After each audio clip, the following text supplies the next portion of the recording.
so much for joining me.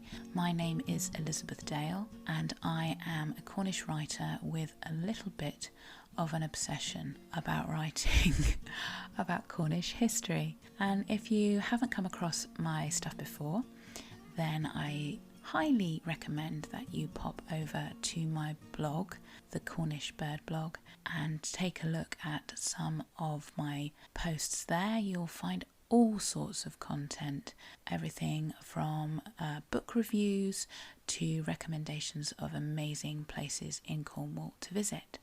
But more importantly, I suppose, thank you so much for deciding to listen to my podcast. So what are we going to talk about today? Well, a few years ago when I was looking for something else, I found a little article in an old newspaper from 1842 referring to a woman called Hannah the Sweep. Now, the newspaper report told me that Hannah was being imprisoned for her riotous behaviour, and as you can imagine, I was a little bit intrigued. So I started researching this woman, and what I found out was quite extraordinary, but also fairly upsetting as well. So you have been warned, this story has some ups and some serious downs. But please stay with me and let's talk about the life of this amazing woman. Now, I say that Hannah was an amazing woman, and of course she was. But in the great scheme of things, hers was quite an ordinary life. But that's the thing, you see, I've always been really fascinated with the ordinary lives of the people that came before us. Perhaps because I'm fairly nosy, but mostly I'm just intrigued by the small stuff. And women especially women who lived outside of the social norms, who were on the margins. We don't tend to talk about them. They're not celebrated and they're not really remembered. I heard a saying a few years ago that has really stuck with me, and it was along the lines of that in this world you die twice. Once when your heart stops beating, and for the second time when someone says your name for the last time. So I just choose to say these ordinary women's names. So, Hannah the Sweep. Well, at the time the newspaper article was published, Hannah was a prostitute. She was a sex worker. And as many of the ladies of the night did, she used a pseudonym, and hers was Hannah the Sweep. But there was also Mary Payne, who was known as the Roach Rock. There was Mary Roberts, who was called the Penryn Ghost. There was Elizabeth Williams, who was known as Slippery Lizzie. And there was also an Amy Rowe, who was known as the Unamiable Amy. And these were all real women living their lives, but the only reason that we know something about them is because they got themselves into trouble with the law. So Hannah was born Hannah Courtney in about 1810. We don't know her exact date of birth, and we think that she was originally from Oakhampton. We know next to nothing about her early life when she arrived in Truro, but at some point she married a man called William Jury, who was 20 years older than her, and he was a chimney sweep, which is where we assume that Hannah got her nickname. Now, they married in about 1828 and went on to have two children, a boy that they called Courtney and a little girl born in 1836 called Elizabeth.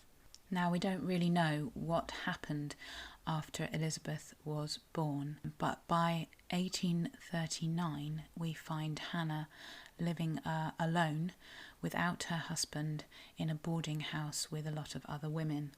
Now, in the early 19th century, as I'm probably sure that you all know, there was no support really. If you got into trouble, if you fell into debt or into poverty, or there was any kind of scandal, there was no welfare state to pick you up and sort you out. Life was really hard and pretty unforgiving.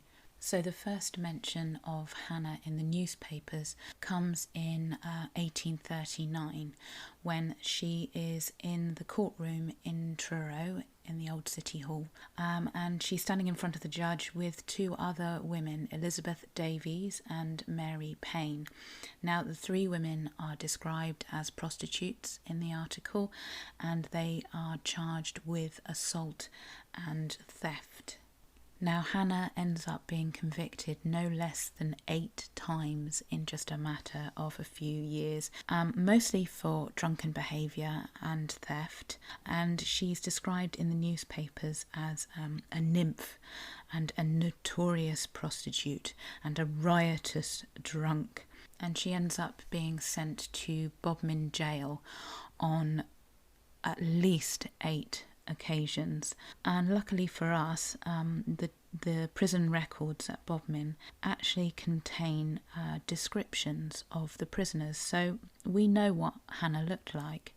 She was about 5'4". She had brown hair and hazel eyes. She's described as having a fresh complexion, and she also had a tattoo on her right arm, although we don't really know what the tattoo was of. So Hannah lived in a boarding house on Charles Street in Truro, but she seems to have spent a great deal of time in the various beer houses that there were around the city, and one in particular on Cornish Street. She got herself into a little bit of trouble when she decided to steal the wallet of a man called John Major. Now, this was in April 1839, and the newspaper reported that he said that once Hannah grabbed the wallet, she took off like a hare down the street. Unfortunately, though, it was only a matter of time before the law ran out of patience with Hannah, and unfortunately, that moment came in July 1842. Now, Hannah was in the courtroom in Truro again, and this time charged with stealing 10 shillings from a man called Robert Liddicote.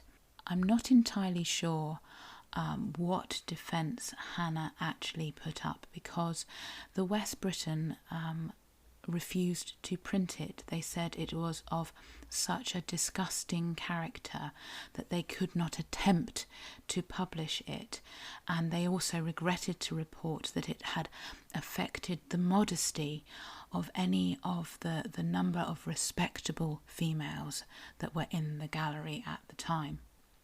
Hannah was found guilty, of course, almost inevitably.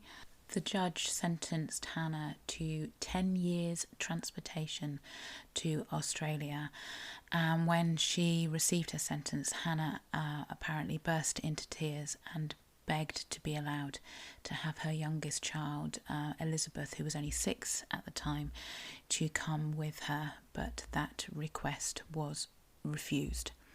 So on the 7th of September 1842, Hannah left England on the Garland Grove, which was a ship that carried 191 convicts, all women, to Tasmania in Australia. Now, heaven only knows what that journey was like, but it took them just over 4 months until they arrived in Hobart in 1843. And in those days, everyone who was transported knew that in all likelihood they were never going to see their home again. So I'm sure that Hannah might have thought that it was pretty ironic that the factory that she was put to work in was called the Launceston Female Factory. Now, the women there were laundresses and seamstresses, but it was a pretty chaotic lifestyle. Their diet was really poor, it was really badly overcrowded, and there was frequent rioting. And guys, I'm really sorry, this is not a happy story. But Hannah actually died just 12 months after arriving out in Tasmania, and she was only 33 years old. And there's still so much that we don't know about her, that we will now never know about her and her life. And 150 years later, it's incredibly easy for us to judge her by modern standards and why her life went the way that it did. But hopefully Hannah Jury's story, if nothing else, gives us an invaluable window into a life that is not really ever talked about, a life that doesn't appear in any of the history books. But just because it doesn't make it any less valuable. Now, I just wanted to end on maybe a happier note, seeing as Hannah's story is a little bit sad, obviously. So I just wanted to tell you that her daughter that she had to leave behind, Elizabeth Jury, well, in 1851, she is on the census working as a servant for a large farming family just outside of Truro. And I really, really hope, for Hannah's sake and for her daughter's sake, that her life took a very different path and that she went on to live a long and happy life despite losing her mother at such a young age. So that's nearly it from me. Thank you so much if you have managed to listen all the way to the end of Hannah's story, and I hope that you enjoyed it, and I hope that you see the value that I see in talking about these ordinary, in inverted comma, lives. So I'd love to hear your thoughts on this episode. So please leave me a comment or a like. Please share this podcast if you enjoyed it. And thank you so much again for joining me. And I hope to speak to you again soon. Bye-bye.